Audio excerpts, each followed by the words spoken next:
Hello, ciao, привет, hello. I am Björn from Become a Polyglot.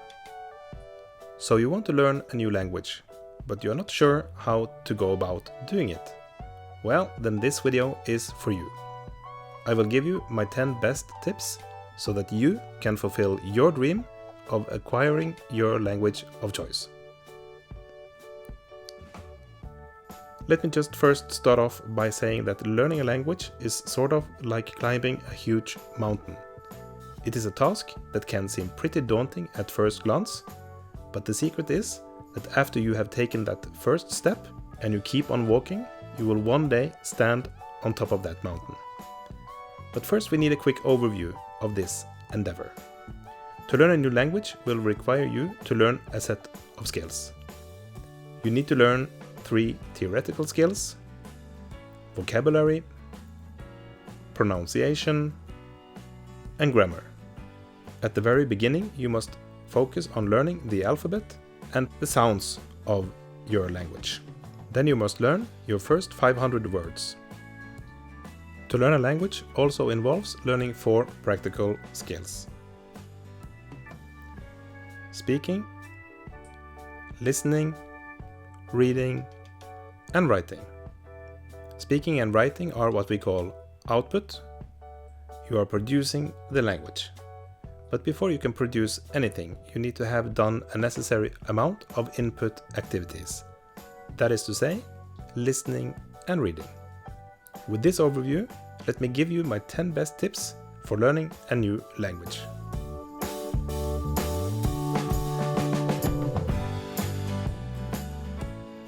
Consistency is key to success in language learning.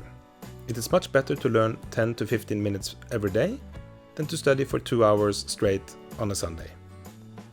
Ideally, you should study for at least 30 minutes per day, upwards to 1 hour. The best thing is to have a schedule for when you will sit down and do your language studies. Schedule your language learning activities in your calendar. If you can, it is best to do your language studies in the morning when you are well rested. This way, it is easier to concentrate.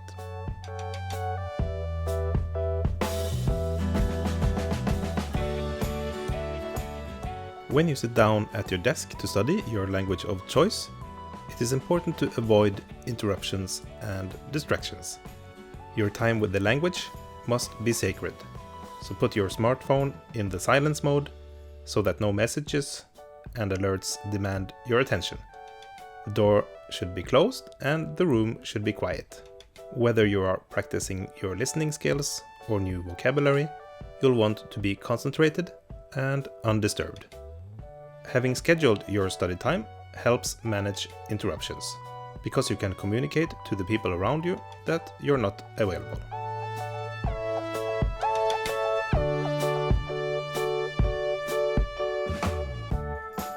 The most common method in language learning is to put new individual words that you want to learn on a flashcard.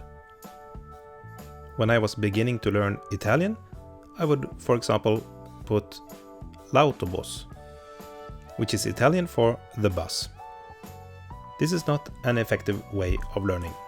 Instead of writing down just this individual word, you should write a complete sentence where this word is used. E questo l'autobus per l'aeroporto? Is this the bus to the airport? This way you always learn a new word in context. It will be easier for your brain to remember this word. You should also strive to make your sentences as realistic and useful as possible, so that when you need to speak the language, you have built a large collection of sentences ready to be used in a conversation.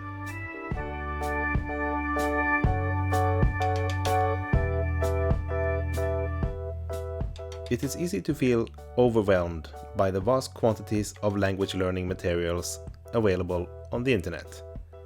Should you use Anki, Memrise, or Quizlet for vocabulary? Michel Thomas or Pimsleur for speaking and pronunciation? It is important to be flexible and find tools that work for you. At the same time, it is highly recommended as a beginner to choose 1 or 2 resources that you complete, whether it be a book, an online course, or an application on your smartphone. Many language students jump from resource to resource and actually never complete any of them. Obviously, that will not lead to success. In other words, don't use too many resources at the same time.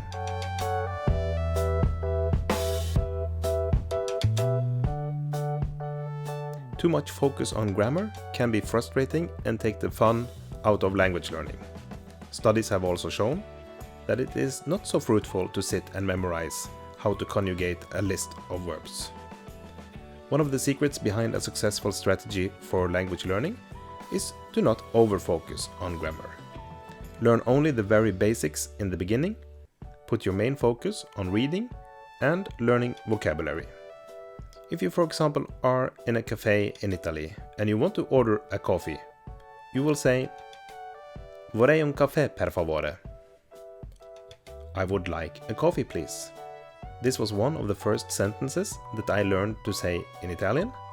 Little did I know at the time that this was the verb volere, to want, in the present conditional tense, which is the Italian equivalent of using the polite form I would like instead of I want.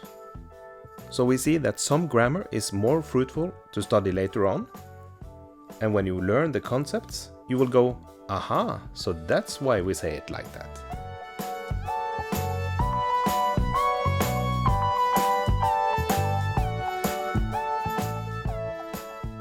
It's important that when you learn a new word or a phrase, that you learn the correct pronunciation. You need to get familiar with the sounds of the language. It's important to say the word out loud in order to learn how to pronounce it correctly. If you're learning a language that have different sounds than your own language, then it will take some time for your brain and your tongue to get used to using words and phrases in this language. When you look for audio material, it is important to choose comprehensible input. In other words, you'll want to listen to material that you mostly understand. It's recommended that you understand 70 to 80% of the vocabulary in the material that you listen to. It is important to have the written transcript of the audio that you're listening to, so that you can read the words as you are hearing them. This will help you to differentiate the individual words, as well as to remember how to pronounce them. Another important point is to listen to the same audio many times to reinforce the learning. So rather than listening to it 3 times, you should listen to the same audio 20-30 times. Native speakers often speak quite fast, so it is useful also to play your audio at different speeds. Both on YouTube and in most audio players, you can choose to slow down the speed. Finally, it takes time to grow and develop your listening skills, so you need to be patient.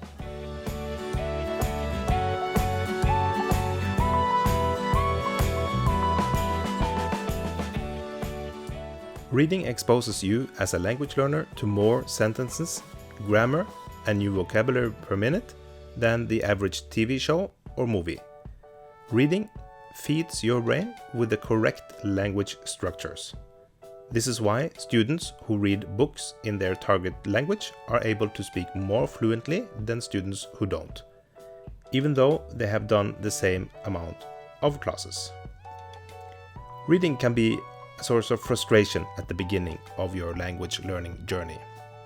But as with listening, it is important to find comprehensible input where you'll want to understand at least 70 to 80% of the text. The texts you read need to be close to your own level of vocabulary and grammar.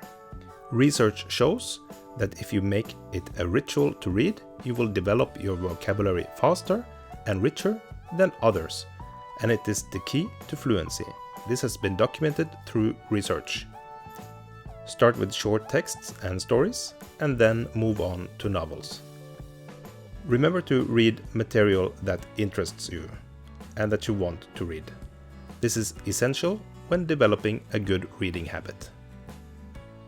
As with listening, also with reading, you need to be patient to see the results over time.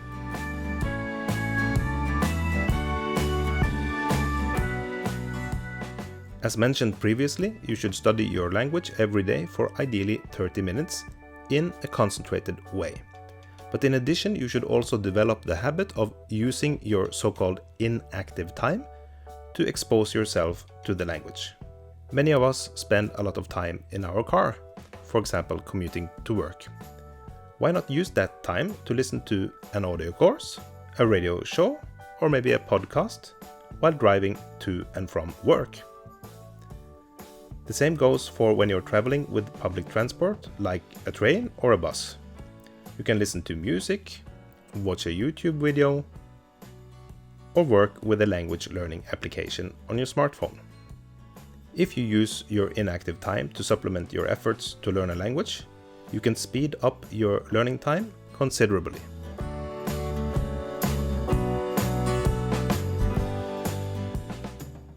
It has been said jokingly, but also seriously, that the secret behind speaking a language is to speak it. So you need a speaking partner that can speak your language natively. If you have a native friend that can speak the language, you could ask him or her to practice some conversations with you. There are also language exchange communities on the internet where you can find native speakers that want to exchange languages with you. If you can speak English with them for 30 minutes via Skype, then they can speak your language of choice with you back for 30 minutes in exchange. You'll find different advice on the internet in regard to when you should start to practice speaking your language. In my own opinion, you should learn around 500 words in the language before you start practicing speaking. I recommend scheduling a language lesson with a native tutor on italki as soon as you have acquired the basic vocabulary. If you're not familiar with italki, it is a website where you can choose from over 10,000 teachers for one-on-one lessons based on your goals and interests. On italki, you only pay per lesson and at the price that meets your budget. To really grow and improve your ability to speak the language, you'll want to do 2 to 3 italki lessons per week. A lesson on italki usually lasts for 1 hour.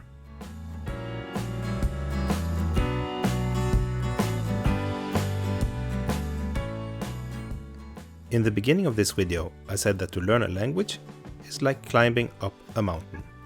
As you are struggling up the hills of the language mountain, you will experience times where you feel tired and have a lack of motivation. This is normal, and every language learner goes through this. Maybe you have reached a plateau in your learning and you can't seem to advance to the next level. Maybe you are struggling with a specific grammar point that you really can't seem to get to grips with. The solution is to change tools and methods. You should also try to give yourself rewards along the way on your language journey. You need to celebrate the small victories.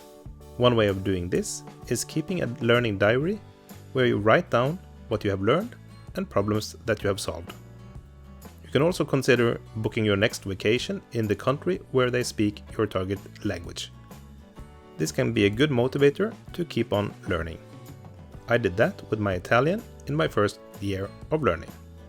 Another motivational tip can be to decorate your room with posters or objects from the culture associated with the language you're learning. This is to remind yourself why you chose to study your language of choice. The most important thing, however, is this: as long as you keep on walking up the mountain, you will one day stand on top of that mountain. To achieve the ability to have a fluent conversation in a new language is such a rewarding thing. Maybe Charlemagne, also called Charles the Great, said it best: to have another language is to possess a second soul. I wish you the best of luck on your language journey. That's it for this video. If you would like more language learning tips, you can visit my blog at becomeapolyglot.com. And if you liked this video, I hope you would like to subscribe to my channel. Bye bye.